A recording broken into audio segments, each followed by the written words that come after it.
Donc bonjour à tous, ici c'est Jean-Jean, alias Jean-Jean la bricole, et sur cette chaîne on parle crypto-monnaie, et ma spécialité c'est le minage crypto-monnaie. Donc dans la vidéo du jour, je voulais vous faire un petit peu un bilan de l'année 2022 et mes perspectives pour au moins le début de l'année 2023. Alors il faut savoir que Jean-Jean s'est bien trompé sur 2022, parce que j'étais vraiment bullish sur 2022, et je voyais plusieurs raisons pour m'amener à ça. Je voyais d'abord l'arrivée d'une adoption massive des cryptos. Donc ça passait déjà par les cartes de paiement que proposaient les différents exchanges. Et on avait notamment FTX, très gros exchange, qui allait proposer sa propre carte. On avait aussi le développement de différentes plateformes qui permettaient de faire du lending de crypto-monnaies, du earning comme Celsius, Nexo, etc. Crypto.com qui mettait ça en place.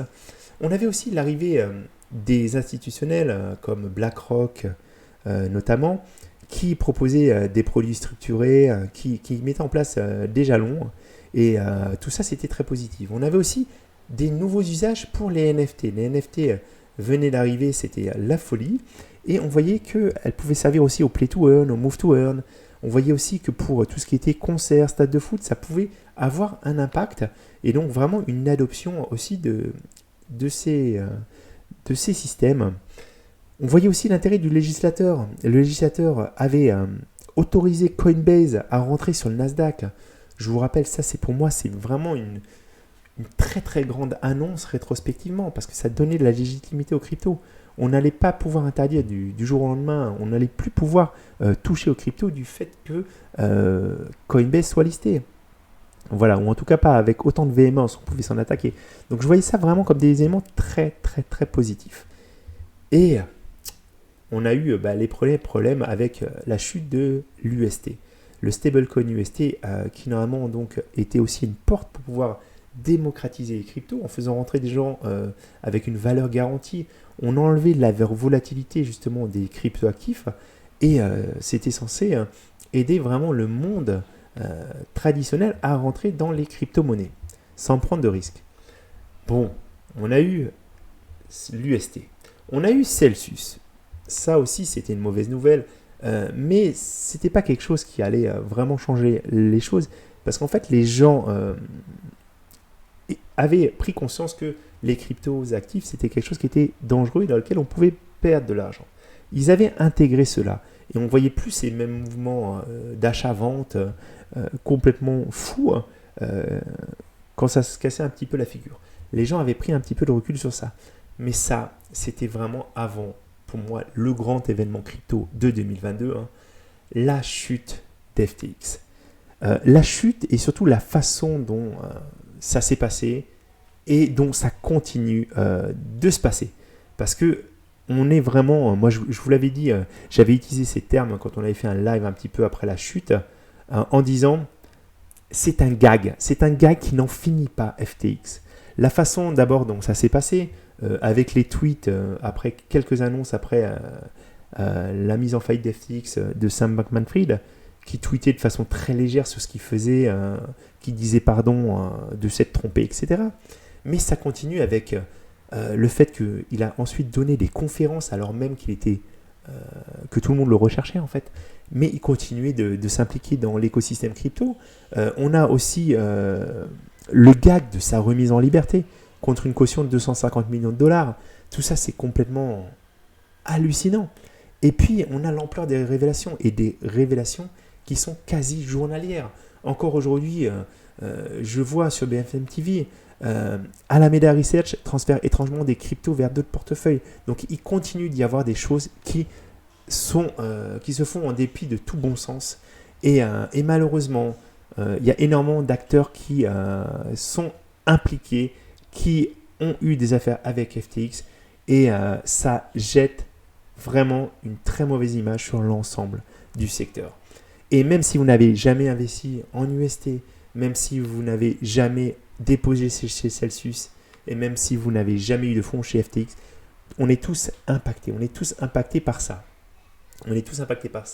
En plus, nous, les mineurs, forcément, il y a eu cette migration de l'Ethereum de Proof of Work à Proof of Stake. Donc pour nous, c'est plus de revenus réguliers.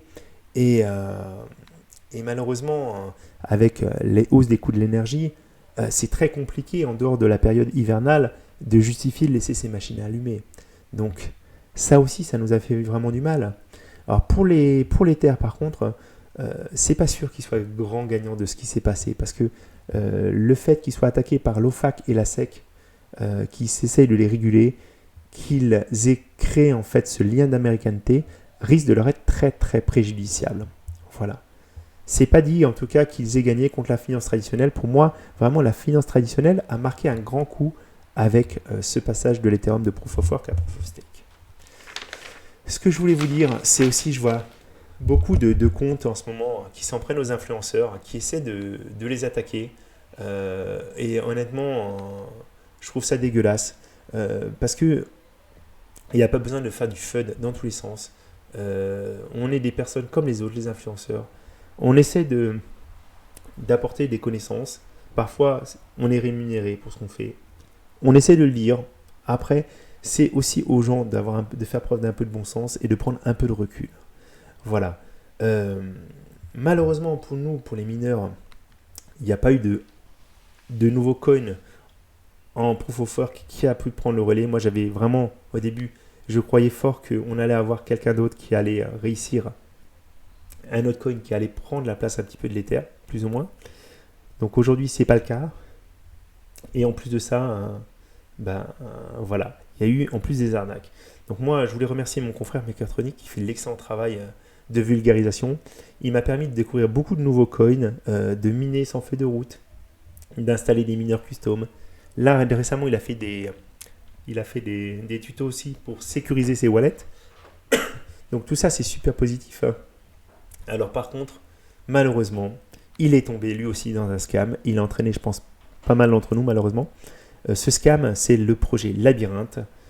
Et je vous rappelle que si vous avez miné du Labyrinthe, n'allez absolument pas installer leur dernier wallet et supprimer tout ce que vous avez parce que c'était une arnaque. Alors, le projet avait l'air sérieux, l'équipe avait du répondant, mais finalement, c'est un scam. Et je vous rappelle qu'il y a certaines personnes qui se sont fait siphonner les fonds qu'ils avaient sur 2 toilettes. Donc, on en revient toujours au problème de confiance. Moi, en tout cas, j'ai aucun problème avec Maker. J'ai confiance en lui, en son analyse. Moi, sur ça, j'ai pas la même opinion que lui. Moi, j'aimerais bien que dans les différents projets, les développeurs se révèlent, communiquent sur leur identité, parce qu'en fait, ça permettrait aussi d'éviter ce genre de scam. Mais il y a plusieurs écoles qui s'affrontent, et je voulais justement vous en parler, parce qu'il n'y a pas que sur ça. Il y a quelque chose que vous dites, que je vois régulièrement écrit, surtout depuis ce qui s'est passé, c'est faut pas garder les coins sur les exchanges, faut avoir ses propres wallets, faut avoir son propre hardware wallet, mais la question, elle n'est pas aussi simple. Elle n'est pas aussi simple et j'ai eu différents témoignages, justement quand j'en ai parlé un petit peu, de personnes qui se sont fait siphonner des fonds. Alors, des gens qui avaient des fonds sur des exchanges qu'ils ont mis sur MetaMask et en 2 minutes, ils n'avaient plus rien. Hein. Donc en 2 minutes, ça a été siphonné parce que leur seed, quelqu'un la connaissait, quelqu'un l'avait trouvé. Et c'est dommage, des gens aussi qui se sont fait avoir avec Zelcore et malgré la double authentification ou avec Ledger. Donc encore une fois, ça vient du PC sûrement sur lequel vous l'avez installé, de la façon dont vous l'avez installé, de ce que vous allez télécharger sur les réseaux. Il faut faire très attention. Et plus récemment, donc là j'ai mon confrère américain GGMine qui fait de l'excellent contenu pour la crypto hein, notamment, qui a vu l'ensemble de ses réseaux sociaux se faire pirater. Donc malgré la double authentification, on lui a piqué sa chaîne YouTube. Donc sa chaîne YouTube en plus a été suspendue parce que les gens se sont amusés à mettre du contenu interdit, de la publicité pour des gros scams avec Tesla, avec Elon Musk, etc. Et il s'est aussi fait piquer 13 000 USD depuis Exodus, donc depuis son wallet Exodus, malgré la double authentification. Donc il s'est fait pirater aussi sa double authentification. Donc tout ça pour vous dire, malheureusement, en 2023, je ne suis pas très très bullish pour la valorisation des crypto-monnaies. Bon, en même temps, c'est déjà un petit peu les soldes, si vous regardez bien autour de vous. Ce qui est sûr par contre, c'est qu'il y a une chose qui va être vraiment formidable. Moi, j'espère vraiment en rencontrer du monde autour de moi, du monde qui s'intéresse aux crypto. Et pour ça, on aura l'événement début janvier, le 21 janvier 2023, Crypto XR. Donc n'hésitez pas à venir, ce sera du côté d'Auxerre. et ça promet d'être génial. Donc moi, à défaut de faire des importantes plus-values sur 2023, au moins j'aurai le sourire, le smile et j'espère en voir beaucoup d'entre vous. Donc pour 2023, moi, je vais essayer de redonner du sens à mes investissements, investir dans les choses que je comprends vraiment et pas dans des shitcoins divers et variés. Donc pour ça, je vous redonne ma petite liste et Bitcoin, Flux, Raptorum, Atom et Solana. Alors Solana, en plus, vient de se casser la figure. J'ai vu qu'il y avait des gros projets de NFT qui le quittent. Pour moi, c'est pas pour ça que le projet va mourir. Alors c'est l'occasion aussi d'en acquérir moins cher. Mais encore une fois, c'est pas un conseil d'investissement. Encore une fois, je vous le dis, les crypto-monnaies, c'est très volatile. Donc n'allez pas investir plus de 5 à 10% de vos économies dans les cryptos. Je ne vous donnerai pas de conseils de toute façon à ce niveau-là. Moi, j'espère surtout que sur 2023, on aura nos hommes politiques qui ne vont pas mettre en place un cadre trop strict, qui ne vont pas trop limiter les cryptos, parce qu'il faut que les choses avancent. J'espère vraiment qu'il va y avoir des gens de qualité qui vont continuer de s'y intéresser.